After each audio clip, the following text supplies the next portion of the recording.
नमस्कार, मैं हूं मनोज और आज के इस वीडियो में हम समझेंगे मनोवैज्ञानिक सिद्धांत के बारे में जो कि व्यक्तित्व पर है। और ये सिद्धांत दिया था फ्रायड ने। ये हम सभी लोग जानते हैं कि हमारे मन में दो तरीके की भावनाएं होती हैं। एक कहती है कि कोई काम करो और एक कहती है कोई काम ना करो, और एक उन दोनों के बीच में बैलेंस बनाती है। तो इसी के आधार पे फ्रायड ने एक सिद्धांत दिया था जिसको फ्रायड का सिद्धांत कहते हैं और उसे मनोवैज्ञानिक सिद्धांत कहते हैं। व्यक्तित्व के लिए इन्होंने व्यक्तित्व के बारे में बताया कि व्यक्तित्व को परिभाषित करने के लिए एक सिद्धांत दिया और व्यक्तित्व को समझाने की कोशिश की कि इंसान का व्यक्तित्व कैसे अच्छा बन जाता है, इंसान का व्यक्तित्व कैसे खराब बन जाता है। इस चीज़ पे इन्होंने ज़्यादा फोकस किया।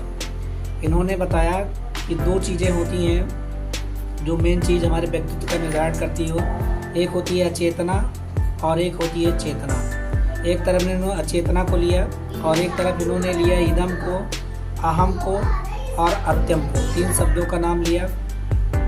इदम में इन्होंने बताया कि व्यक्ति की वो भावनाएं होती हैं, वो इच्छाएं होती हैं जिसे आदमी तुरंत पूरा करना चाहता है, और वो इच्छाएं जन्मजात होती हैं, वो जन्म से अवेलेबल होती है। जैसे भूख का लगना, काम वासना, ये सब सारी वासनाएं, ये सब सारी प्रवृत्तियाँ इंसानों में जन्म से ही अवेलेबल होती हैं, बाद में नहीं आती हैं। ये चीज़ें जन्म से ही होती हैं। उसके विपरीत दूसरा शब्द जो इन्होंने बताया वो बताया अहम। अहम क्या करता है? वो वास्तविकता में विश्वास करता है। और एक होता है अत्यम।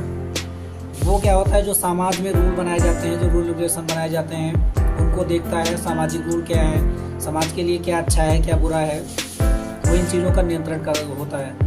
और जो इदम की प्रवृत्ति होती है और जो अत्यम की प्रवृत्ति होती है, इसमें लड़ाई होना स्वाभाविक है। एक बोलता है कि नियम से चलो और एक बोलता है वो अपनी इच्छाओं की तुरंत पूर्ति करना चाहता है। तो तुरंत पूर्ति करने के लिए उसमें विवाद होना बहुत ज़रूरी है। और इसमें जो संतुलन लाता है वो लाता है अहम।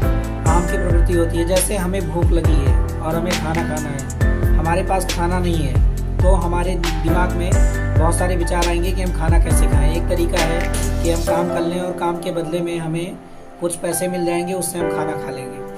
दूसरा तरीका है कि हम चोरी कर लें। लेकिन जो हमारा आत्म वाली प्रवृत्ति है, जो मन है, वो कहेगा कि नहीं, चोरी मत करिए, ये गलत है, ये सामाजिक रूप से सही नहीं है, ये आपके लिए खतरा बन सकता है। तो इदम की जो प्रवृत्ति होगी वो हमेशा लड़ाई वाली प्रवृत्ति होगी। इदम वाले प्रवृत्ति के जो लोग होते हैं वो ज़्यादा होते हैं। अहम वाली प्रवृत्ति के लोग बहुत कम होते हैं, मीडियम में लोग होते हैं। और जो अत्यहत्तम वाली प्रवृत्ति के लोग होते हैं वो बहुत कम होते हैं, उनकी संख्या बहुत कम होती है। और वो व्यक्तित्व सबसे अच्छा माना जाता है जो इन तीनों में समायोजन कर लेता है और समाज में अपने आप को जीवित रखने के लिए, आगे बढ़ने के लिए, जिंदा रखने के लिए तीनों चीज़ों में सामयिकता बिठा लेता है, समायोजन कर लेता है। फ्रायड ने एक चीज़ ये भी बताई, जो अचेतन वाली भावना होती है। उन्होंने एक एग्जाम्पल दिया कि पानी में तैरता हुआ बर्फ का टुकड़ा। जैसे बर्फ का जो टुकड़ा होता है पानी में तैरता हुआ, नीचे ज़्यादा रहता है और ऊपर बहुत कम रहता है। उसी तरीके से जो अचेतन होता है, अचेतन की भावना अंदर बहुत ज़्यादा होती है। और इसी वजह से, इसी अचेतना की वजह से, और ये बहुत जटिल होती है, इसी की वजह से लोग नया नया काम करते हैं। तो हमें अपने अंदर का जो अचेतन है उसको जगाने की ज़रूरत है। अगर हमें कुछ जीतना है, कुछ अच्छा करना है, अपनी लाइफ में अगर सफल होना है, तो इसी अचेतन को हमें जगाने की ज़रूरत है। और इसी की वजह से लोग बहुत सारे अनेकों काम कर पाए। अब जैसे कि एग्जांपल लेते हैं, ग्राहम बेल अलेक्जेंडर ने, जिन्होंने फ़ोन का आविष्कार किया, उनकी बातें नहीं सुन पाती थी, तो ये इनकी आवश्यकता थी। उन्हें सुनाना चाहते थे, वो अंदर से जागरूक थे। तो वो एक ऐसी मशीन का निर्माण करना चाहते थे जिससे उनकी माँ को, और वैसे बहुत सारे लोग बहरे थे, जो एक फीवर चलता था वहाँ पे, उसकी वजह से लोग बहरे हो जाते थे, ज़्यादातर लोगों को सुनाई नहीं देता था। और उनकी पत्नी को भी सुनाई नहीं देता। एक ऐसी मशीन का निर्माण करना चाहते थे, लेकिन संयोग बस सडनली, कई बार इमरजेंसी में भी, अचानक में भी एक नया शोध हो जाता है जो लोग नहीं करना चाहते हैं, वैसा हो जाता है। और वो मानव जीवन के लिए फ़ायदेमंद भी होता है और नुकसानदेह भी होता है। तो फ्रायड ने इदम, अहम और अत्यम की वजह से समायोजन का परिणाम को ही व्यक्तित्व बताया। जो सबसे अच्छा समायोजन कर पाएगा अपनी इन भावनाओं के लिए, वही अपने आने वाले समाज में सबसे अच्छा कर पाएगा। तो हमें अपने आप पे कंट्रोल करने की प्रवृत्ति हमारे अंदर होनी चाहिए। अगर हमारी ईदम की भावना ज़्यादा प्रबल हो गई तो हम अपने बारे में ही सोचेंगे। अगर हम अहम की भावना हमारे अंदर ज़्यादा प्रबल हो गई तो हम अपने बारे में तो सोचेंगे, लेकिन जो चीज़ें हैं हम उसी चीज़ को यूज करते हुए चले जाएंगे।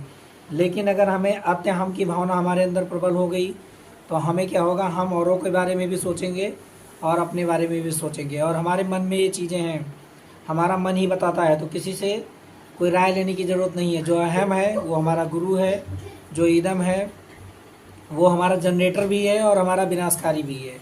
अब जैसे क्षणिक सुख के लिए हम बहुत सारे काम करते हैं, लेकिन बहुत सारे लोग तंबाकू खाना स्टार्ट कर देते हैं। बहुत सारे लोग क्षणिक सुख के लिए ड्रिंक करना स्टार्ट कर देते हैं, वो हमारे लिए फ़ायदेमंद नहीं होता। अब समाज में रूल बनाए गए हैं, सभी धर्मों में ये चीज़ बताई गई है कि ये चीज़ हमारे लिए गलत है, तब भी लोग करते हैं। तो यही मनोवैज्ञानिक सिद्धांत है, जो समझ पाएगा वो आगे बढ़ेगा, जो नहीं समझ पाएगा वो आगे नहीं बढ़ेगा, वो वहीं का वहीं रह जाएगा।